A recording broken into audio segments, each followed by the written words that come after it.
Hello, I'm Peter Kastner, and it's time I told you my story. You see, I wasn't always Peter Kastner.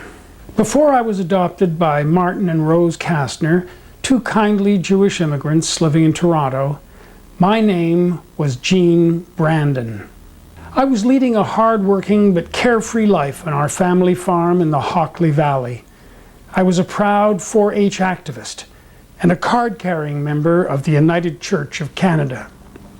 That was before things went belly up on the farm, and my father, Harry Brandon, abandoned us all, took up a new identity, and enrolled as Engineer Cadet Montgomery Scott in the Starfleet Academy. The business with the calf should have been a warning sign. Gene? Yes, Dad? How about that calf? I'm afraid we'll have to wait a little on that. Oh. Yeah, there's one or two things haven't worked out the way I figured. I know I promised you, but... Oh, that's okay, Dad. I don't mind. Well, the minute I have anything to spare, Gene, I promised you. Dad knew then that he couldn't go on just hoping from one year to the next that things would work out. He had to do something. Well, Charlie Garth, the ag rep, was the only person he could think of who might be able to give him some ideas. I knew then I couldn't go on just hoping from one year to the next that things would work out. I had to do something, and, well, Charlie Garth, the ag rep, was the only person I could think of who might be able to give me some ideas. I know what you're trying to say. I gotta go into pig farming. Pigs, maybe. But you've got to admit you haven't been doing too well with beef.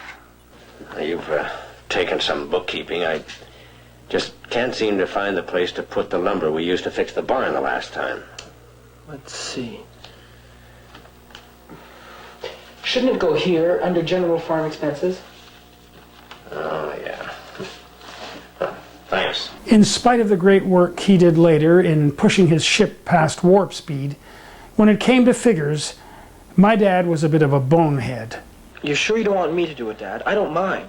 No, it's okay. I've got to learn sometime. I still don't see why I have to list everything twice.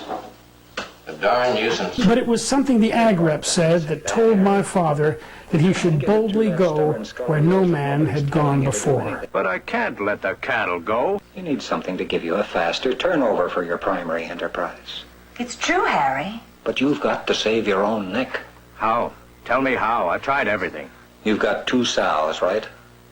Why not 6? By then, Dad was only thinking of one thing, and it wasn't pigs. Your primary enterprise, your primary enterprise, your primary enterprise, your primary enterprise.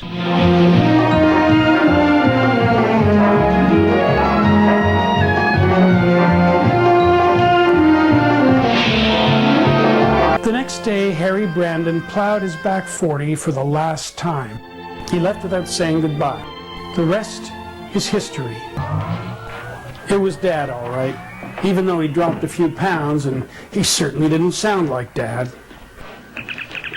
It fits like a glove, Captain. Mom blamed herself. Oh, it's all my fault. The grief killed her. And I took it kind of hard for a while. Mom's death, Dad's phony Scottish accent. Mr. Scott, will you repeat what you just told us? About an hour ago, the bridge control started going crazy. Then there was that shoplifting bust at Honest Ed's. The cops just laughed at me when I told them my dad was Scotty from Star Trek. He's my father. My life as a Star Trek orphan had really begun. But I'm not bitter. I like to look at it this way. I lost a father, and Canada lost a pig farmer. But the Starfleet gained one heck of an engineer. Pigs, maybe. Pigs, maybe. I'm Peter Kastner. Now,